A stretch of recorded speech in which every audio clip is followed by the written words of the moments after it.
तो हेलो दोस्तों, मैं स्वागत करता हूं आपका अपने YouTube channel PCM 24x7 study point में। चल रहा है हमारा जियोग्राफी और लेक्चर नंबर है ये 2। ठीक है, तो अब हम इसमें स्टार्ट करते हैं आगे का। यानी फर्स्ट वीडियो में मैंने आपको बताया था कि आपको जियोलॉजी यानी जियोग्राफी है वो कितने पार्ट में हमको पढ़नी है। तो वो हमको 4 पार्टों में पढ़नी थी। Astronomy, geology, topography and geography, ये हमको 4 पार्टों में पढ़नी थी, जहां मैंने आपको बहुत अच्छे से बताया था। ठीक है, तो वो कौन कौन से पार्ट थे आपका? पहला था आपका एस्ट्रोनॉमी, एस्ट्रोनॉमी। ठीक है, दूसरा पार्ट था आपका जियोलॉजी, दूसरा पार्ट था क्या? जियोलॉजी। जियोलॉजी यानी भूगर्भ विज्ञान। पहला था अंतरिक्ष विज्ञान, दूसरा है भूगर्भ विज्ञान। तीसरा क्या था आपका? टोपोग्राफी। टोपोग्राफी यानी स्थल आकृतियां, यानी स्थल पे जो आकृति बनती है वो किस प्रकार की बनती है, वो हम तीसरे पार्ट में पढ़ेंगे। और चौथा था आपका जियोग्राफी। जियोग्राफी जिसमें आपकी क्या थी? Indian and world. Indian and world. तो हमको इन 4 पार्टों में पढ़ना था। ठीक है, 4 पार्टों में पढ़ना था। तो हमने स्टार्टिंग कहाँ से किया था? यहाँ से किया था। स्टार्टिंग हमने एस्ट्रोनॉमी से यानी अंतरिक्ष विज्ञान से कहा था। ठीक है, तो इसमें मैंने आपको बताया था तारा। तारा क्या होता है? जिसमें आपकी खुद की ऊष्मा और खुद का क्या हो? प्रकाश हो, वो आपका तारा कहलाता है। तारा कहलाता है। अब तारा तारा तो हमने देख लिया कि तारा है क्या, यानी जिसमें खुद की प्रकाश और खुद का ऊष्मा हो, वो आपका तारा कहलाएगा। ठीक है, अब ये बनता कैसे था? मान लीजिए गैसें थी, काफी दूर दूर थी, गैसों के बादल थे, और वो क्या है, ग्रेविटी की वजह से थोड़े पास आए तो उनमें घर्षण उत्पन्न हुआ। घर्षण जब उत्पन्न होता है, यानी किन्हीं दो चीजों में जब घर्षण होता है, तो वहां अपने आप हीट और ऊष्मा दोनों जनरेट हो जाती हैं। तो तब वो तारा कहलाता है। मान लीजिए यहाँ पे आपकी गैसें थी बहुत अधिक जगह पे, फिर वो थोड़ी जगह पे गैसें इकट्ठी हुई, और ये क्या है? आपका तारा हो गया। और तारा में क्या है? हाइड्रोजन का संलयन हीलियम में हो रहा था। हाइड्रोजन का संलयन किस में हो रहा था? हीलियम में हो रहा था। यानी हाइड्रोजन का संलयन हीलियम में हो रहा था। यानी कौन सी विधि से? तो संलयन विधि से। इसमें ईंधन क्या था? ईंधन तो इसमें अधिक होगा, ईंधन अधिक होगा। ठीक है, और ये कौन सा था आपका? प्लाज्मा अवस्था में था। प्लाज्मा अवस्था कैसी होती है? चौथी अवस्था जो होती है प्लाज्मा अवस्था होती है, ना तो वो बिल्कुल लिक्विड होती है और ना ही बिल्कुल ठोस होती है। ठीक है, ठोस और लिक्विड के बीच की जो अवस्था होती है वो आपकी प्लाज्मा अवस्था होती है। ठीक है, फिर ये क्या है? यहाँ पे तो इसमें ईंधन बहुत अधिक है, लेकिन ईंधन लगभग 90% जब खत्म हो जाता है, तब वो क्या है? आकार उसका बड़ा हो जाता है। आकार उसका बड़ा हो जाएगा, ईंधन क्या है? कम हो जाएगा। ईंधन कम हो जाएगा। ईंधन क्या है? कम हो जाएगा। फिर ये विस्फोट करता है, तो मान लीजिए छोटे भाग में अगर इसने विस्फोट किया है, छोटे भाग में, तो वो क्या कहलाएगा? आपका श्वेत वामन। श्वेत वामन। इसमें भी कुछ हीट और ऊष्मा इसमें भी होती है, कुछ होती है, क्योंकि यहाँ 90% ही तो खत्म हुई है। यहाँ पे 90% ही खत्म हुई है, 90% इसे विस्फोट कर लिया, तो ये क्या हो गया कि इसमें थोड़ी सी बची है, तब इसे बोलते हैं श्वेत वामन। और जब पूर्ण खत्म हो जाती है, तब ये कहलाता है आपका काला वामन। ठीक है, काला वामन। और ये जब बड़े भाग में टूटेगा, बड़ा भाग में टूटेगा, तो ये क्या कहलाएगा? अभिनव तारा। अभिनव तारा या रेड जॉइंट। इसको हम विस्फोटक तारा भी बोलते हैं, क्योंकि ये फिर से विस्फोट करता है। जब ये फिर से विस्फोट करता है, तो ये लगभग लगभग 4 भागों में टूटता है। सबसे बड़ा भाग होता है वो आपका न्यूट्रॉन कहलाता है। न्यूट्रॉन। ठीक है, और इससे जो छोटा भाग होगा वो आपका पल्सर कहलाएगा। पल्सर। उससे छोटा भाग होगा वो आपका क्वेसर कहलाएगा। क्वेसर। और इन दोनों की जो गति होती है वो क्या है? घूमने की जो गति होती है, रोटेशन जो गति होती है, वो कैसी होती है? इनकी बहुत अधिक होती है। रोटेशन यानी घूर्णन गति जो होती है इनकी बहुत तेज होती है। ठीक है, और ये और छोटे भाग में, तो वो आपका कहलाएगा ब्लैक होल। Black hole. और ब्लैक होल का घनत्व यानी डेंसिटी क्या है? बहुत अधिक होती है। 1 चम्मच ब्लैक होल का भार लगभग 10 हाथियों के भार के बराबर होता है। ठीक है, 10 हाथियों के भार के बराबर होता है। तो यहां तक हम चीजों को देख चुके थे पिछले वीडियो में। ठीक है, तो जब यहाँ पे क्या थी? विरल गैसें थी। गैसों के बादल इधर उधर हो रहे थे, फिर थोड़ी ग्रेविटी की वजह से इकट्ठे हुए, थोड़ी ग्रेविटी की वजह से क्या हुए, इकट्ठे हुए, तब ये क्या कहलाएगी आपकी नीहारिका, नीहारिका कहलाती है। अब जब इसमें हीट और ऊष्मा, ऊष्मा और प्रकाश दोनों चीजें आई, क्योंकि ये क्या बन गया, अब ये तारा बन गया, तो इसमें क्या है, हीट और ऊष्मा खुद की होगी। ठीक है, तो यहाँ तक चीजों को मैंने पिछली वीडियो में आपको बता दिया। अब यहाँ से आगे चलते हैं। अब यहाँ से क्वेश्चन आ रहा होगा कि बड़ा और छोटा, बड़ा और छोटा कैसे देखेंगे। तो बड़ा और छोटा देखने के लिए एक भारतीय वैज्ञानिक थे चंद्रशेखर जिनका नाम था, उन्होंने एक सीमा तय की कि बड़े और छोटे को हम कैसे पहचानेंगे, यानी बड़ा तारा हम किसको बोलेंगे और छोटा तारा हम किसको बोलेंगे। ठीक है, यानी श्वेत बामन और अभिनव तारा हम किनको बोलेंगे। तो चल तो आपका एस्ट्रोनॉमी ही रहा है, तो उसको तो इरेज करने की कोई जरूरत है नहीं। ठीक है, तो देखो अब देखते हैं इसमें, तो कौन से वैज्ञानिक थे, चंद्रशेखर, चंद्रशेखर जो भारतीय मूल के थे, चंद्रशेखर। ठीक है, चंद्रशेखर ने एक सीमा तय की जिसको हम बोलते हैं चंद्रशेखर सीमा, चंद्रशेखर सीमा। इन्होंने कहा सूर्य से अगर 1.44 गुना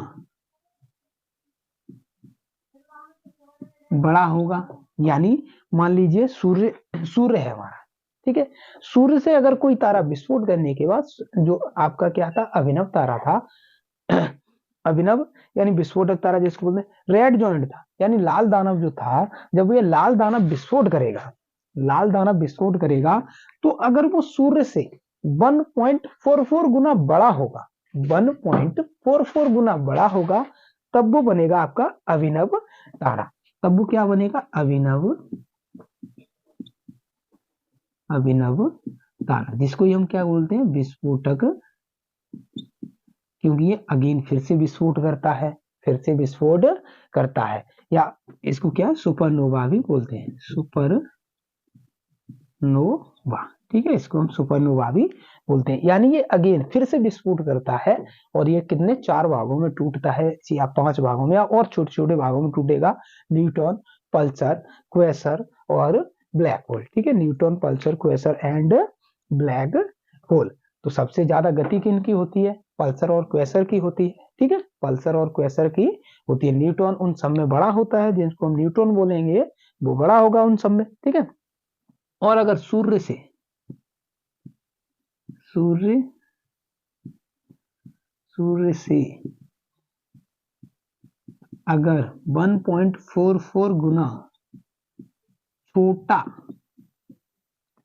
जब कोई टुकड़ा है रेड जॉइंट से या लाल दानव से, जब वो विस्फोट हुआ, तो वो क्या है, बड़े भाग में टूटा। अगर सूर्य से वो 1.44 गुना बड़ा था सूर्य से, तो वो क्या कहलाएगा, अभिनव तारा या सुपरनोवा या विस्फोटक तारा कहलाएगा।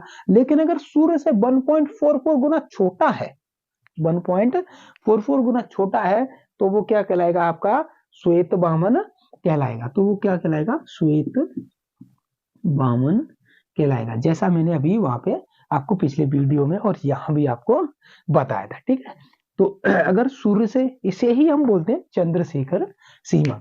तो अभी जो हम देख रहे थे कि जो रेड जॉइंट था वो आपका एक तो ऊपर को टूट रहा था, यानी श्वेत बामन में टूट रहा था, तो हमने वो कैसे पहचाना, यानी अगर बड़े भाग में टूटेगा तो वो आपका क्या कहलाएगा, यानी सूर्य से अगर 1.44 गुने बड़े भाग में टूटे तो वो आपका अभिनव तारा या सुपरनोवा कहलाएगा। लेकिन अगर वो सूर्य से 1.44 गुना छोटे भाग में टूटता है, तो वो क्या कहलाता है, आपका श्वेत बामन कहलाता है। इस श्वेत बामन में भी थोड़ी प्रकाश और थोड़ा ऊष्मा बाकी होती है। ठीक है, तो ये आपकी सीमा आ गई, यानी इसको हम क्या बोलते हैं, ये वैज्ञानिक कौन थे, चंद्रशेखर नाम था इनका, और ये भारतीय मूल के थे, इसीलिए हम बोलते हैं इनको चंद्रशेखर सीमा। इन्होंने एक सीमा यानी बाउंड्री तय कर दी कि हम छोटा किसको बोलेंगे और बड़ा किसको बोलेंगे। ठीक है, तो ये आ गया। अब इससे आगे चलते हैं हम, कलर्स ऑफ स्टार देखते हैं, यानी तारों, देखो आप कलर से कैसे पहचान सकते हैं कि तारा जो है वो आपका कैसे कलर का है? तारों का जो कलर होता है वो उनके पृष्ठ तापमान पर निर्भर करता है, यानी तारा कैसा दिखाई देगा वो उसके टेम्परेचर पर निर्भर करता है कि उसका तापमान कितना अधिक है। ठीक है, यानी तारे का कलर कैसा होगा वो उसके पृष्ठ तापमान पर, यानी जो उसका तापमान होगा उस पर निर्भर करता है। ठीक है, तो हम देखेंगे अगर अगर रेड है, यानी रेड यानी लाल है, यानी कोई अगर हमको तारा कोई लाल दिखाई दे रहा है, लाल दिखाई दे रहा है, तब हम बोलेंगे कि उसका जो पृष्ठ तापमान है, पृष्ठ तापमान है वो कैसा है आपका? नॉर्मल है। नॉर्मल है यानी ना तो ज्यादा है, नॉर्मल है। ठीक है, नॉर्मल है यानी उसका जो पृष्ठ तापमान है वो कैसा है? नॉर्मल है, ना अधिक है और ना ही कम है। ठीक है, नॉर्मल यानी कम ही कम है। ठीक है, कम ही कम है। अगर वो श्वेत है, श्वेत यानी व्हाइट है, व्हाइट है यानी उस वो कैसा दिखाई दे रहा है? श्वेत यानी व्हाइट दिखाई दे रहा है, सफेद दिखाई दे रहा है, तो उसका तापमान कितना है आपका? मिडिल है। उसका तापमान कैसा है? मिडिल है। लेकिन अगर वो नीला यानी ब्लू दिखाई दे रहा है, नीला, ब्लू, अगर वो ब्लू दिखाई दे रहा है तो उसका तापमान कितना है? हाई यानी बहुत अधिक है। ठीक है, हाई यानी बहुत अधिक है, बहुत अधिक है। यहाँ क्या था? नॉर्मल यानी समान है। नॉर्मल देखो यहाँ क्या है आपका? मिडिल है यानी बीच का है, ना कम और ना ज्यादा। ठीक है, लेकिन यहाँ था क्या है? कम है। यहाँ पृष्ठ तापमान क्या है? कम है। तो हम कैसे, जो वैज्ञानिक हैं वो कैसे अंदाजा लगा लेते हैं कि इसका क्या है? तापमान इसका कितना अधिक होगा? यानी अगर वो नीला दिखाई दे रहा है, ब्लू दिखाई दे रहा है, तो उसका क्या है? टेम्परेचर यानी बहुत अधिक है, तापमान बहुत अधिक होता है। अगर वो रेड दिखाई दे रहा है तो तापमान कैसा होगा? नॉर्मल होगा यानी कम होगा। अगर वो श्वेत यानी ब्लू दिखाई दे रहा है तो उसका तापमान क्या है? मिडिल में होगा, ना कम होगा ना ही ज्यादा होगा। ठीक है, तो ये सारी चीजें हमारी तारे से निर्भर, यानी तारे का पूरा जो प्रोसेस था, कैसे बनता है तारा, किसको बोलते हैं, ठीक है, ये सारी प्रोसेस हमारी खत्म हुई। अब हम देखते हैं ब्रह्मांड की तरफ चलते हैं कि ब्रह्मांड कैसा है। ठीक है, तो अब हम चलते हैं ब्रह्मांड की तरफ। ठीक है, तो ये चीज समझ में आई हुई। चंद्रशेखर सीमा क्या है? सूर्य से अगर वो 1.44 गुना बड़ा है तो वो आपका सुपरनोवा या अभिनव तारा या विस्फोटक तारा कहलाएगा। लेकिन अगर सूर्य से 1.44 गुना छोटा होगा तो आपका श्वेत वामन कहलाएगा। श्वेत वामन आगे चल के क्या बनता है? काला वामन। ठीक है, और आपका अभिनव तारा कितने भागों में टूटता है? लगभग बहुत बड़े भागों में टूटता है, बहुत भागों में टूटता है। सबसे बड़ा वाला भाग होता है उसको हम बोलते हैं न्यूट्रॉन, उससे छोटे वाले को पल्सर, फिर क्वेसर और फिर ब्लैक होल। सबसे ज्यादा गति किनकी होती है घूमने में? तो सबसे ज्यादा हमारी पल्सर और क्वेसर की गति होती है। सबसे ज्यादा डेंसिटी यानी घनत्व किसका अधिक होता है? तो वो आपका ब्लैक होल का होता है। ठीक है, अगर अगर तापमान से हम अगर पता लगाना चाहें कि किसका तापमान कितना अधिक है तो उसको कैसे लगा सकते? अगर वो ब्लू दिखाई दे रहा है यानी नीला दिखाई दे रहा है तो उसका तापमान क्या होगा?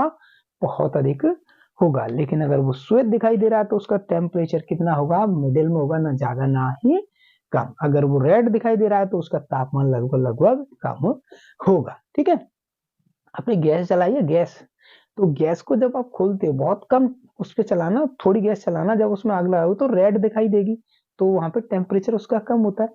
लेकिन उसको बहुत अधिक खोल दो, पूरी खोल दो, और एक फिर शेप सी बन जाती है ऊपर को, तो वो नीली दिखाई देती है। उसका उसमें क्या है कि उसकी हीट बहुत हो जाती है, फिर उसकी हीट बहुत अधिक हो जाती है। अब हम चलते हैं ब्रह्मांड, ब्रह्मांड। ठीक है, अब हम चलते हैं ब्रह्मांड की तरफ, ब्रह्मांड। ठीक है, ब्रह्मांड। अब ब्रह्मांड क्या है? ब्रह्मांड में अनेक तारे हैं, असंख्य तारे हैं, यानी असंख्य आकाश गंगा है। ब्रह्मांड में क्या है? असंख्य आकाश गंगा है। और हर आकाश गंगा में असंख्य यानी कोई संख्या नहीं है कितने तारे हैं। ग्रह की तो पता ही नहीं है, तारे को छोड़िए, तारे कितने हैं ये भी पता नहीं है, तारों के बाद तो ग्रह बनते हैं भाई। जैसे हमारा सूर्य है, सूर्य के आसपास कितने ग्रह हैं, 7-8 ग्रह तो हमने जान लिए, और छोटे छोटे भी कई टुकड़े गति कर रहे हैं, ठीक है, तो वो भी तो ग्रह ही छोटे हैं लेकिन है तो सही, ठीक है। तो मान लीजिए एक सूर्य है, सूर्य के चारों ओर अपने कितने हैं, पृथ्वी है, शुक्र है, शनि है, बुध है, बृहस्पति है, बहुत सारे ग्रह चक्कर लगा रहे हैं। तो ब्रह्मांड में क्या है, आकाश गंगाएं असंख्य हैं, असंख्य आकाश गंगाएं हैं, और हर एक आकाश गंगा में क्या है, असंख्य तारे हैं। जब तारों की ही कोई गिनती नहीं है तो क्या वहां पे ग्रहों की गिनती होगी कितने हैं, ठीक है। तो ब्रह्मांड है, ब्रह्मांड में क्या है, आकाश गंगा, आकाश गंगा, और आकाश गंगा कितनी है, असंख्य, इनकी भी कोई गिनती नहीं है, असंख्य आकाश गंगाएं है, असंख्य आकाश गंगाएं हैं। और हर एक आकाश गंगा में मान लीजिए हमने अगर ब्रह्मांड लिया, ब्रह्मांड आपका मान लीजिए मैंने ये बनाया, ठीक है, ये ब्रह्मांड है लगभग लगभग, तो जो हर एक डॉट दिखाई दे रहा है वो मान लीजिए आकाश गंगा है, हर एक जो डॉट दिखाई दे रहा है आपको वो मान लीजिए मैंने आकाश गंगा मान ली। अब हर एक जो डॉट दिखाई दे रहा था उसमें क्या है आपकी, वो भी आपकी बहुत है। अब इसमें जो पॉइंट दिखाई दे रहे हैं, इसमें जो डॉट दिखाई दे रहे हैं वो मैंने मान लिए कि वो क्या है, आपके तारे हैं, वो क्या है, इसमें जो डॉट दिखाई दे रहा है आपको वो मान लीजिए कि हमारा आकाश गंगा है, क्योंकि ब्रह्मांड है, ब्रह्मांड के अंदर आकाश गंगा है, आकाश गंगाओं के अंदर क्या है, हमारे तारे हैं, और तारों के ही आसपास क्या रहते हैं, ग्रह रहते हैं, ठीक है, तारों के आसपास ही ग्रह होते हैं। तो मान लीजिए आकाश गंगाएं असंख्य हैं, आकाश गंगाएं कितनी है, असंख्य है, ठीक है। इन्हीं में एक हमारी आकाश गंगा है जिसको हम बोलते हैं मंदाकिनी, जिसको क्या बोलते हैं हम, मंदाकिनी, ठीक है। इसी में हमारी एक आकाश गंगा है जिसको हम बोलते हैं मंदाकिनी, ठीक है। अब 3 आकाश गंगाओं के समूह, मान लीजिए ये मैंने क्या बनाया था, मान लीजिए ये आकाश गंगा है आपकी, हर एक डॉट में एक आकाश गंगा है, तो जब हम 3 को लेंगे, 3 आकाश गंगाओं के समूह को लेंगे, मान लीजिए मैंने या तो ये ले लिए, ठीक है, या ये ले लिए, 3 आकाश गंगाओं का समूह आ गया ना इसमें, देखो 3, हर एक डॉट को मैंने एक आकाश गंगा को रिप्रेजेंट किया है यहाँ पे, तो इन 3 के समूह को क्या कहते हैं, 3 के समूह को हम क्या बोलते हैं, 3 के समूह को हम सुपर क्लस्टर बोलते हैं, 3 के समूह को क्या बोलते हैं, हम सुपर क्लस्टर बोलते हैं, 3 के समूह को हम क्या बोलते हैं, सुपर क्लस्टर बोलते हैं, 3 आकाश गंगाओं के समूह को हम क्या बोलते हैं, सुपर क्लस्टर बोलते हैं, 3 आकाश गंगाओं के समूह को क्या बोलते हैं, हम सुपर क्लस्टर बोलते हैं। और जो आकाश गंगा होती है, मान लीजिए एक आकाश गंगा है, उसके बीच में तारों की संख्या अधिक होगी, उसके मतलब बीच में आते आते तारों की संख्या है क्या होगी, अधिक होती जाएगी, और बीच में यानी बिल्कुल सेंटर में आके क्या होगा कि वहां पे ब्लैक होल आपको मिलेगा, यानी सभी तारे लगभग ऐसा लगेगा कि सभी तारे इसी पे गिर के खत्म हो जाएंगे, ठीक है। तो 3 आकाश गंगाओं के समूह को क्या बोलते हैं, हम सुपर क्लस्टर बोलते हैं, 3 आकाश गंगाओं के समूह को हम क्या बोलते हैं, सुपर क्लस्टर बोलते हैं। ब्रह्मांड है यानी आकाश गंगा, उनकी लगभग शेप कैसी, वो सर्कलाकार है, यानी स्प्रिंग जैसी है, यानी हम अगर यहाँ पे देखेंगे तो ये कैसे चल रहे हैं, लगभग लगभग इस प्रकार से चल रहे हैं। मान लीजिए एक आकाश गंगा यहाँ है, यहाँ है, यहाँ है, और ये क्या है, आकाश गंगा, यानी स्प्रिंग की तरह है, यानी ऐसे नहीं है कि यहाँ पे फैली हुई है, ये ऐसे है, ये लगभग ऐसा माना गया है कि आकाश गंगा क्या है, एक स्प्रिंग के रूप में ऊपर से नीचे या नीचे से ऊपर को, यानी ऊपर होगी फिर नीचे होगी, नीचे होगी और भी ऊपर हो सकती है, यानी कि असंख्य है, कोई गिनती है नहीं। तो ये स्प्रिंग की तरह माना गया है कि ब्रह्मांड का जो स्वरूप है वो कैसा है, आपका सर्पिलाकार यानी स्प्रिंग जैसा है। क्या होता है, हर एक आकाश गंगाओं में क्या है आपका, उनकी संख्या कितनी है, असंख्य, यानी तारों की संख्या कैसी है, असंख्य है, ठीक है, असंख्य है। तो 3 आकाश गंगाओं के समूह को क्या बोलते हैं, हम सुपर क्लस्टर बोलते हैं, 3 आकाश गंगाओं के समूह को क्या बोलते हैं, सुपर क्लस्टर बोलते हैं, ठीक है। अब इन्हीं ब्रह्मांड में, इसी ब्रह्मांड में कहीं हमारी आकाश गंगा है, कहीं हमारी भी आकाशगंगा है जिसको हम मिल्की वे बोलते हैं, यानी देवयानी, उसको क्या बोलते हैं हम, मिल्की वे बोलते हैं, उसको क्या बोलते हैं, मंदाकिनी या मिल्की वे बोलते हैं। ठीक है, तो मान लीजिए हमारी आकाशगंगा ये है, हमने माना हमारी आकाशगंगा ये है, और इसी के पास में एक और आकाशगंगा है जिसको हम मिल्की वे, जिसको हम क्या बोलते हैं, देवयानी बोलते हैं, देवयानी। ठीक है, उसको क्या बोलते हैं हम, देवयानी बोलते हैं। ये तो हमारी गैलेक्सी होगी जिसको हम मंदाकिनी बोलते हैं, मंदाकिनी। और हमारी जो क्या है, हमारी आकाशगंगा है, उसी के पास एक और दूसरी आकाशगंगा है पास में, उसको क्या बोलते हैं हम, देवयानी बोलते हैं।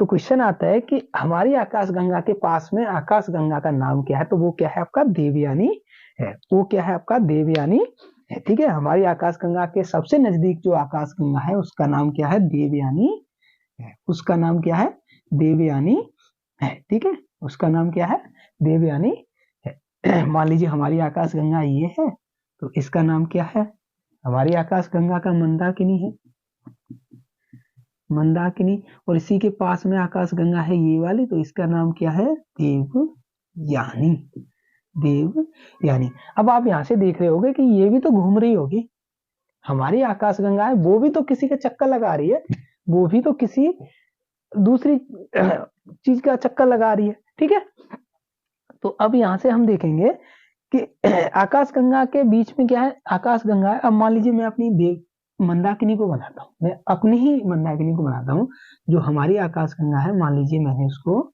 इस प्रकार से बना दिया। और इसमें क्या है, ये जो डॉट दिखाई दे रहे हैं वो क्या है, आपके तारे हैं। जो डॉट दिखाई दे रहे हैं वो क्या है, तारे हैं। वो क्या है, आपके तारे हैं। जो डॉट दिखाई दे रहे हैं वो क्या है, तारे हैं। जो डॉट दिखाई दे रहे हैं वो यहाँ पे तारे हैं। मान लीजिए मैंने इसको आकाशगंगा लिखा है, ये क्या है, आकाशगंगा ना लिख के मैं इसको मंदाकिनी, यानी हम अपने पे चलते हैं। मंदाकिनी, ये हमारी क्या है, मंदाकिनी। इसमें क्या है, असंख्य तारे हैं। इसमें क्या है, असंख्य तारे हैं। इसमें क्या है, आपके असंख्य तारे हैं। ठीक है, तो इन्हीं में हमारा असंख्य तारों में कहीं हमारा, मान लीजिए सूर्य हमारा यहाँ पे है, मान लीजिए मैंने माना कि सूर्य हमारा लगभग यहाँ पे है। ये ब्लैक डॉट से जो दिखाई दे रहा है वो क्या है, हमारा सूर्य है। ब्लैक डॉट से जो दिखाई दे रहा है वो हमारा क्या है, सूर्य है। तो वो क्या है, हमारा सूर्य है, यानी सन है। ठीक है, और इससे थोड़ी दूर के समूह पे, इससे सूर्य से थोड़ी दूर दूर के समूह पे गैप होके लगभग लगभग कितने हैं, 8 ग्रह हैं। इसी से सूर्य से थोड़ी दूर क्या है, 8, यानी 8 ग्रह हैं, जिसको हम बोलते हैं सौर मंडल। सौर मंडल, जिसको क्या बोलते हैं हम, सौर मंडल। इससे थोड़ी दूर पे जाएंगे, इससे थोड़ी दूर, इससे दूर जाएंगे तो हमको क्या मिलेंगे, 27 नक्षत्र मिलेंगे। 27 नक्षत्र मिलेंगे, जिनकी संख्या कितनी होती है, नक्षत्र, जिनकी संख्या कितनी होती है, 27 होती है। उससे थोड़ी दूर जाएंगे तो उससे थोड़ी दूर जाने पर, यानी यहाँ तो ये बीच में आ रहे हैं लेकिन वहां वो बीच में नहीं आएंगे। जैसे ये मैंने बताया था कि ये लाल डॉट से जो दिखाई दे रहे हैं वो आपके क्या है, तारा है।